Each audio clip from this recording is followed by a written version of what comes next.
Despite all of the changes, people coming, people going, new norms, and old norms becoming new again, Roblox gaining popularity, people growing up from the platform, leaving these behind, a new generation of Robloxians, new friendships, and the lack of events, the Bloxies has still been going on pretty consistently.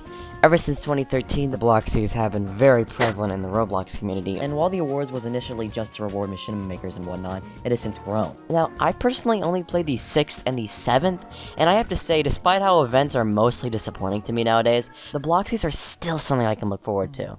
Now, like the 5th, 6th, and 7th Bloxies, and now the 8th thankfully, there is indeed a game tailor-made to celebrate the Bloxies. The 5th was a theater, the 6th felt more like a lounge, and the 7th had a flashy retro aesthetic. This year, it's more futuristic and, I guess, out there. According to the pre-launch of the event where you can vote in-game, this place is dubbed a lab, apparently. The lab has very cute Easter eggs like mentioning 1x1x1 during the announcement speakers, and even having Gert from the Great Yoke Tales. So overall, very polished and clean looking.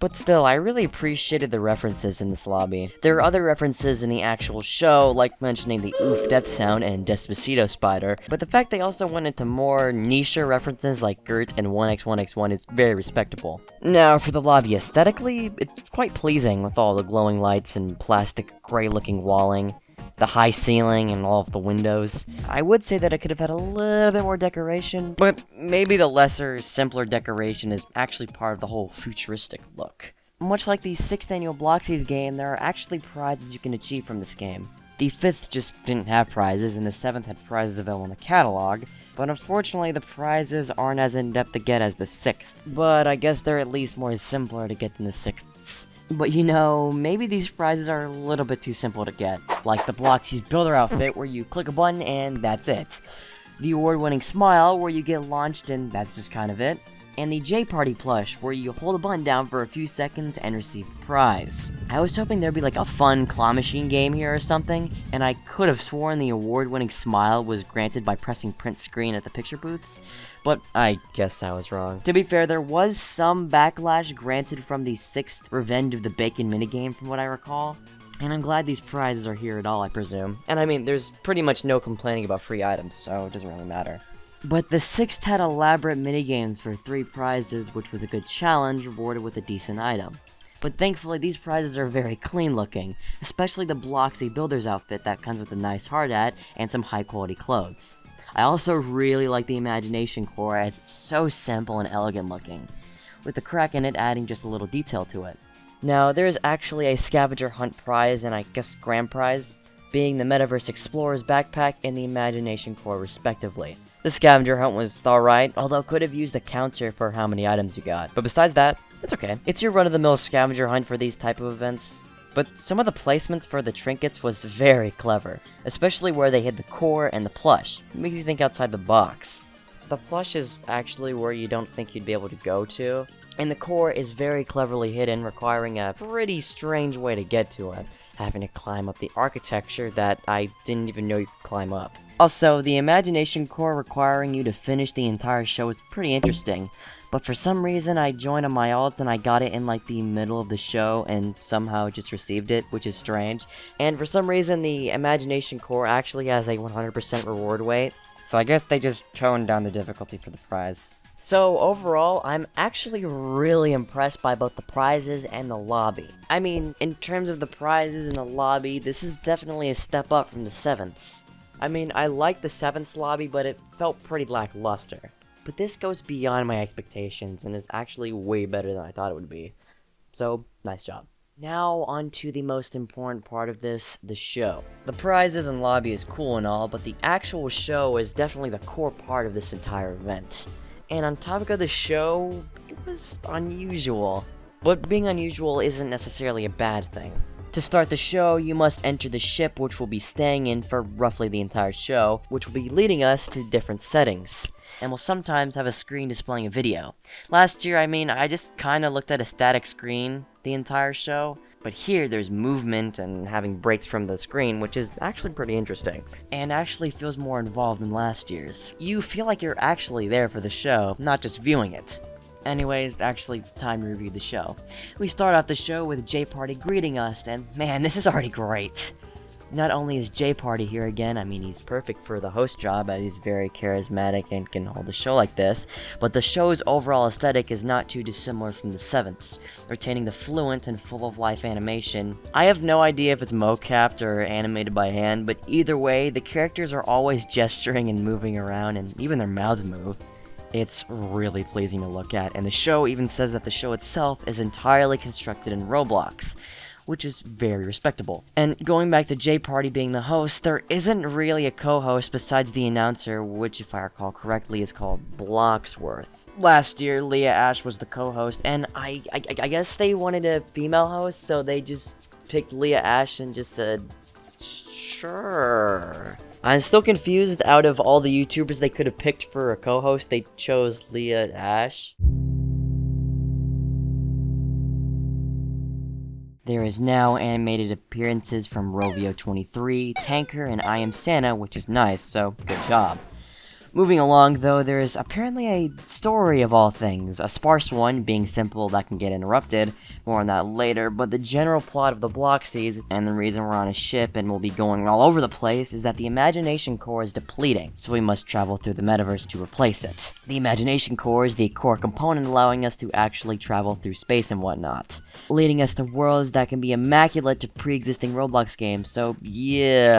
Of course, the whole imagination core deal is fictional. Shocker, right? It's the plot here, and an awards show having a plot is actually a refreshing idea. But I think in future, I kind of just want the show to stay dry. I mean, don't get me wrong, the idea of there being a reasoning for why we're doing all of this is cool, but the way it's executed made me very skeptical of this practice in the future. To break it down, there are moments where the Bloxies are not being announced. I mean, big deal. That's been a practice featured in Bloxies before, with music breaks and the transitions in the 7th, and even just showing the nominees in, like, say, the 6th, so it's not a super foreign concept or anything. But during J Party's little adventure, he can get distracted, and because of this, Bloxworth deduces that it's time to announce a Bloxy. I love the animated portions of this Bloxies. They have good humor and have very good animation, but I also kind of like hearing who did the best last year and seeing who gets rewarded. Unfortunately, in my humble opinion, these two things don't mesh very well together. I mean, as amusing and creative the animated segments are, and as well the physical scripted segments like the voice calls and the ring section, I kinda just sit there wanting to know who won a certain category. But, at the very least, the story could have definitely been delivered worse. At least they didn't start with a vague story at the beginning and didn't do screw all with it until the end or something. No, they were actually pretty consistent with it throughout the entire show, which I commend. But there is one thing the story gets right. It gives us the excuse to roam around these familiar spaces. RB Battles, World Zero, and Adopt Me are all worlds you can explore with a ship. And this is genuinely awesome. There was a hint of this in the 7th, with the host being in the worlds of past Bloxy winners. But here, we get to physically be here in these worlds, and man, is it cool. Especially World Zero, as it's a very beautiful and peaceful environment, which is accompanied with some light music that makes it just so comforting. I just love this setting. Not to mention, RB Battles and Adopt Me environments are actually pretty immaculate, making it look exactly like the games they're mimicking. It's lots of effort for this effect that ends up paying immensely. So yeah, I don't really have anything bad to say about the show besides the story interrupting the Bloxies. And even then, from what I know, the same amount of winners are announced as the 7th year. But there was one thing I actually just seriously wasn't cool with. It was Royal Blood's concert. You know, J Party and the Meme Lords singing for the Bloxies I think makes sense because, I mean, that's Roblox related. But Royal Blood is just dragged. It was roughly 12 minutes long and should have just been half that length. It's cool and all, a big name band is interested in Roblox and all, but I would just get this thing out of here because it's boring and takes way too long to get through. Now, from what I know, half times are supposed to be a break like this, but usually the breaks are either funny, interesting, or just entertaining, but this was neither of those. Not much happened between the guys just being animated and whatnot, and a lot of particle effects happening. It wasn't too interesting, and I do definitely think it could have been just a little bit shorter. Also, the glowing white eyes was really scary because my internet was screwing up, and this entire show just didn't work out with me. They're not moving. Oh wow, it was Cyrus in the curse land. Osiris in The the cursed land, dude. Osiris straight up in the curse land. Like, I'm not moving. Osiris and FNAF. I'm in Five Nights at Freddy's. He's literally in They're not limbo. moving at all. Everyone's Yeah, he's in fucking- Five There's Nights no at sound, by Freddy's. the way. Make a screenshot Everyone- of that. There's literally no sound. Overall, the show this year didn't disappoint, having a unique story, fluent animations, and although I do prefer how it was constructed last year, like, you know, no story and all, despite that, I still love the jokes, the animations, the lobby, and prizes. But overall, it was still really good, and I can tell a lot of effort was put into this. But of course, this is all superficial compared to the actual nominations and winners. I mean, it's the point of the Bloxies, right? There were some categories with winners not announced during the actual show, like the ones in the Hall of Fame, so I'll be just focusing on the ones actually shown in the show. Now, I believe the categories were...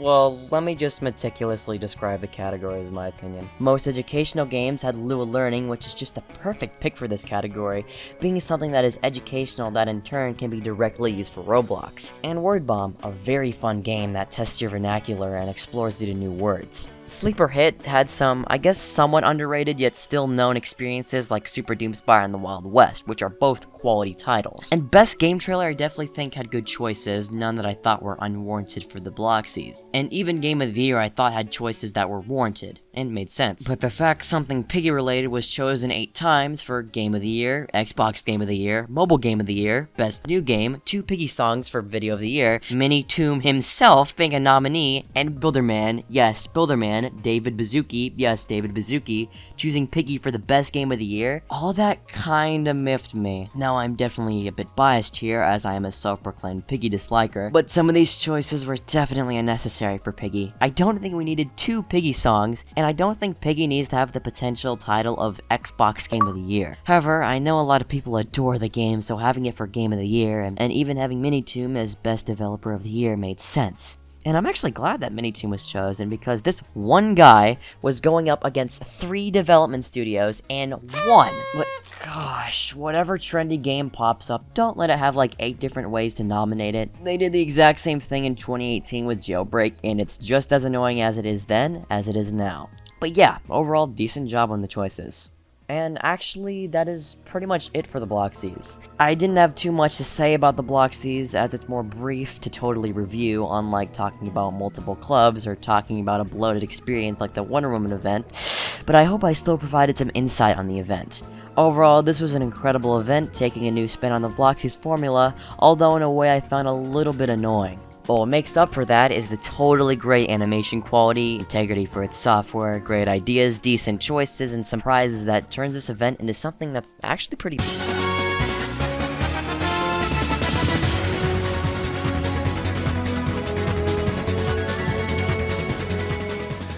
I like fucking gaming pension!